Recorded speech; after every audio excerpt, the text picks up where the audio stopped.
সেটা হচ্ছে সাইয়েদনা আদম আলাইহিস সালাম। ওনাকে বলে দেয়া হয়েছিল উমরুকা আলফু সানা, তুমি পৃথিবীতে বাঁচবে 1000 বছর। কয় বছর? সাইয়েদনা আদমের সামনে অনেকগুলো রূহ রাখা হয়। সাইয়েদনা আদম বললেন, এরা কারা? আল্লাহ বললেন, এরা হচ্ছে নাসালুক, তোমার বংশধর, পৃথিবীতে তোমার পরে এরা পৃথিবীতে আসবে। সাইয়েদনা আদম বললেন, আল্লাহ ওই যে একটা রূহ দেখা যায়, এটার নাম কি?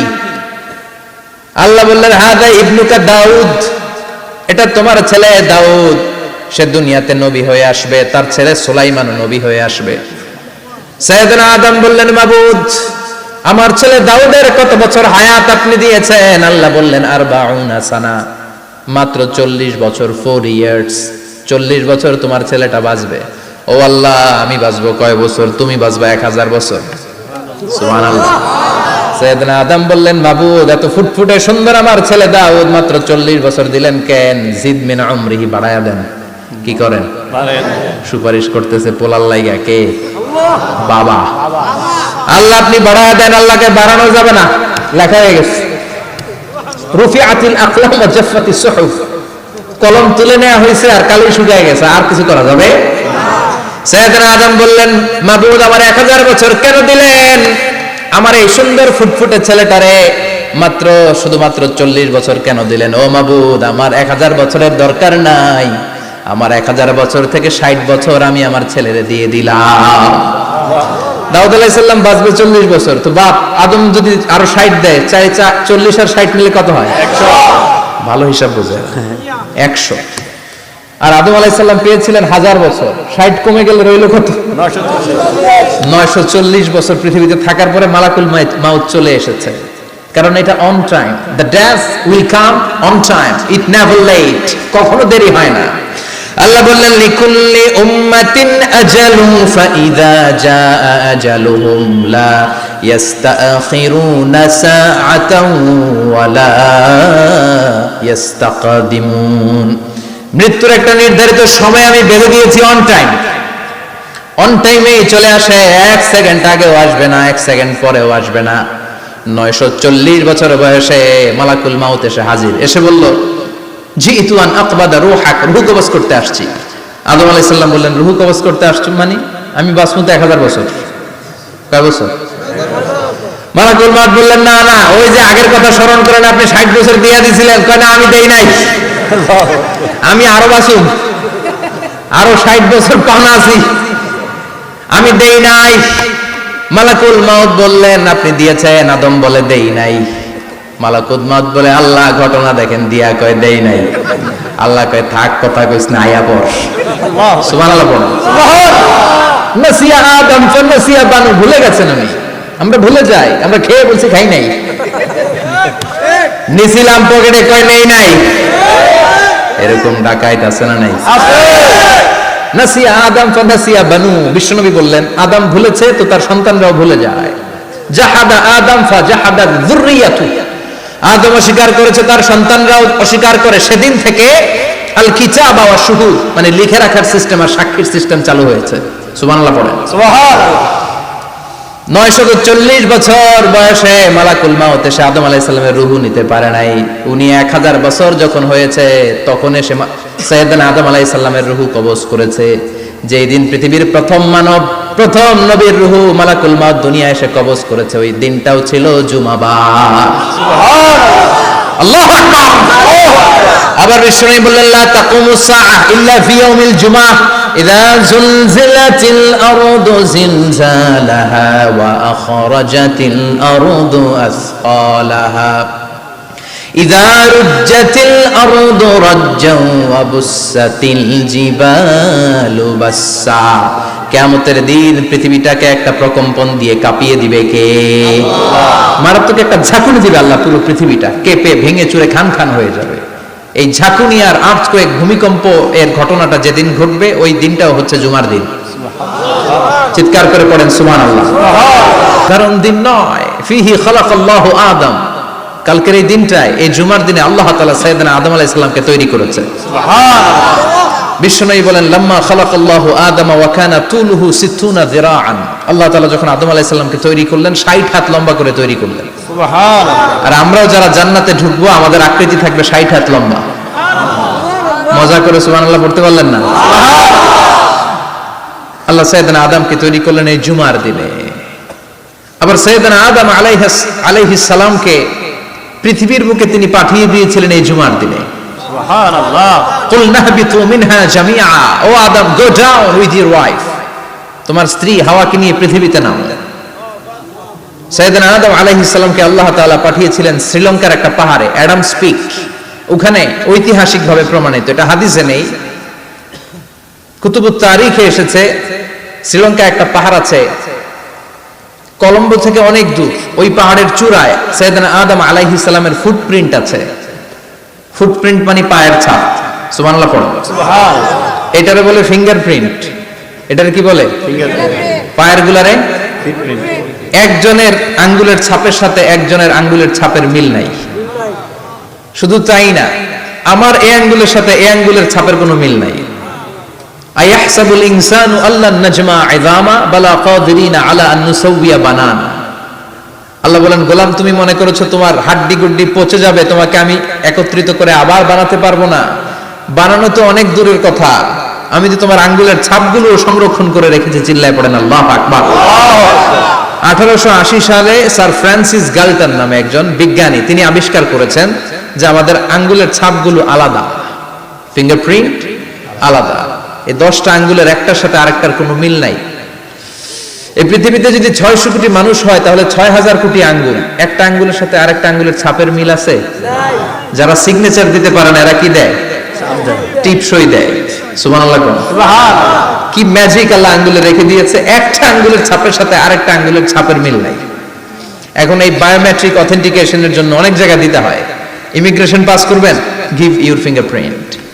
ভিসা করবেন, Schengen visa, European visa, provide your fingerprint first. Canadian এম্বাসিতে গিয়েছিলাম, সব আঙ্গুলের আলাদা আলাদা ফিঙ্গারপ্রিন্ট রেখেছে। এখন এটা অথেন্টিকেশনের জন্য সিকিউরিটি পারপাস খুব গুরুত্বপূর্ণ। কিন্তু 1500 বছর আগে, 1880 মানে কি 200 বছর তো না, 200 বছর আগে বিজ্ঞানীরা আবিষ্কার করলো। 1500 বছর আগে সূরাতুল কিয়ামার ভিতরে ফিঙ্গারপ্রিন্টের কথা বলেছে কে? আল্লাহ। আর পায়েরটারে বলে ফুটপ্রিন্ট। এটা প্রাণীদের ক্ষেত্রে প্রযোজ্য, কারণ প্রাণীদের আঙ্গুল নাই, আছে? ওদের আছে পা। বাঘের কয় পা?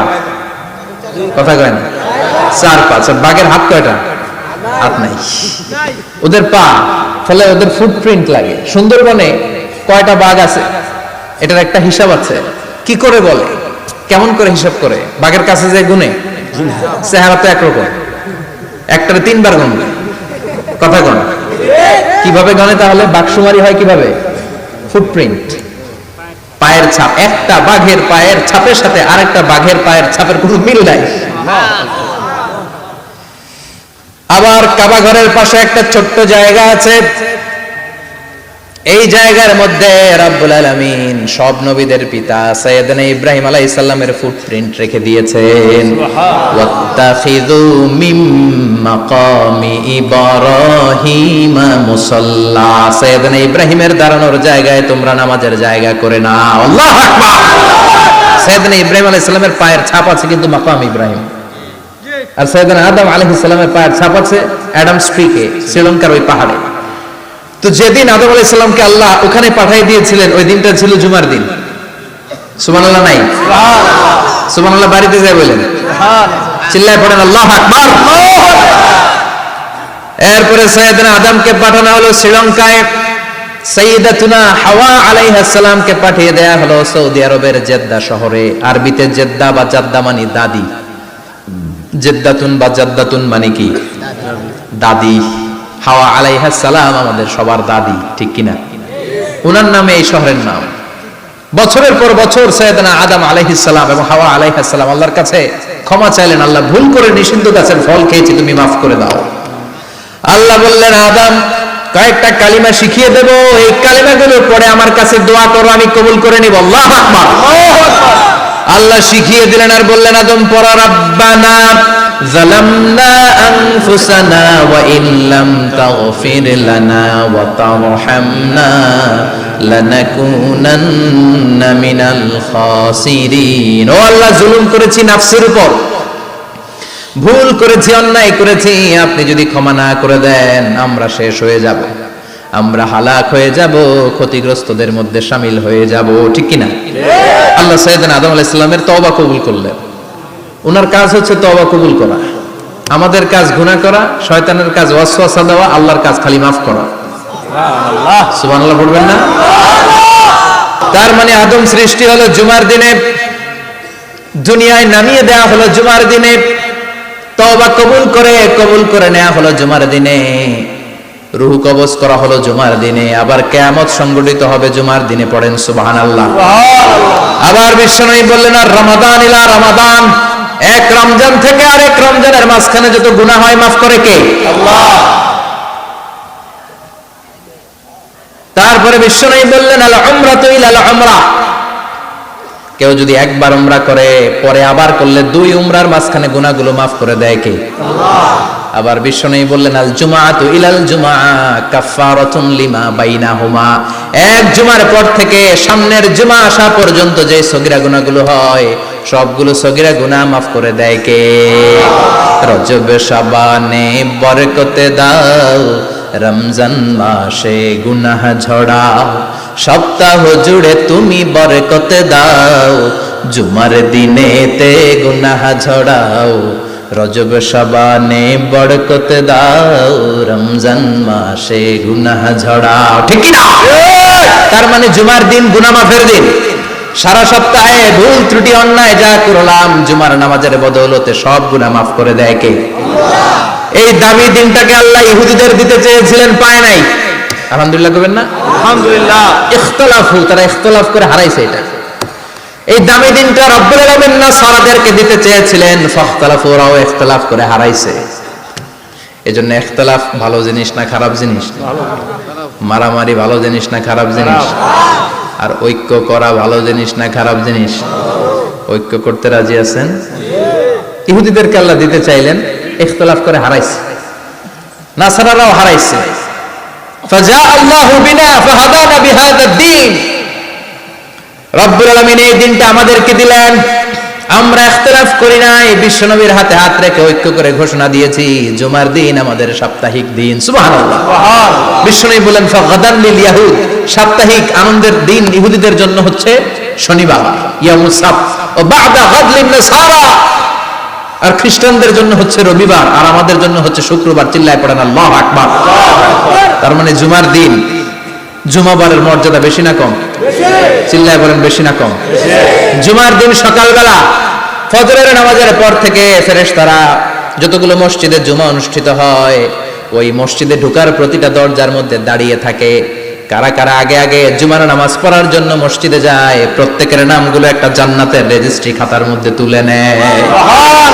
এই নামগুলো স্পেশালি আল্লাহর কাছে পাঠানোর জন্য। সুবহানাল্লাহ কইবেন না? সুবহানাল্লাহ। ডানে বায়ে সামনে পেছনে যতগুলো দরজা, প্রতিটা দরজায় ফেরেশতারা বসে থাকে। কে আগে আসলো নাম তুলে দেয়। তুলতে তুলতে তুলতে তুলতে খতিব সাহেব যখন খুতবা দেওয়ার জন্য মিম্বারে যেয়ে বসে যায়, ফেরেশতারা তাদের খাতা বন্ধ করে তারাও খতিব সাহেবের সামনে জুমার খুতবা শোনার জন্য বসে যায়। পড়েন সুবহানাল্লাহ। প্রথম জুমার দিন জুমার মসজিদে যে ঢুকবে, বিশ্বনবী বললেন, আল্লাহর রাস্তায় একটা উট কুরবানি দিলে যেই সওয়াব, এই সওয়াব আল্লাহ আমলনামায় দিয়ে দেয়। দ্বিতীয় পর্যায়ে যে ঢুকে, বিশ্বনবী বললেন বাকারা, গরু কুরবানির সওয়াব পায়।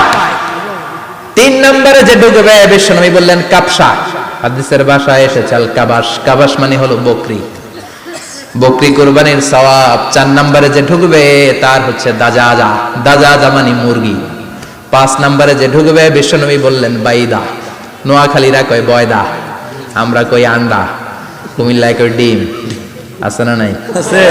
এক দেশের কত ভাষা, এক দেশের গালি আরেক দেশের বুলি। আমরা বলি ছেলে, কুষ্টিয়ায় বলে পুত্র, আরেক জায়গায় গেলে বলে হুত, আরেক জায়গায় গেলে বলে ফোয়া। আছে না নাই? আছে। এক এলাকায় বলে বেটা ছেলে, ছেলেদেরকে বেটা ছেলে, মরদ হওয়া, মরদ হওয়া হবে না, মরদ হওয়া হবে। আহা, কি ভাষার বৈশিষ্ট্য! তো যেটা আমরা বলি ডিম, কথা বলে আন্ডা, কথা বলে বয়দা।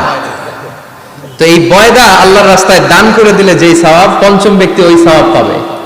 এই 5 জনের পরে আর লেখালেখি নাই, বাকিদেরটা নরমাল এন্ট্রি করে সব ফেরেশতারা খুতবা শোনার জন্য বসে যায়। সুবহানাল্লাহ। সুবহানাল্লাহ। তো জুমার দিনে আগে আগে যাবেন তো ইনশাআল্লাহ। সবাই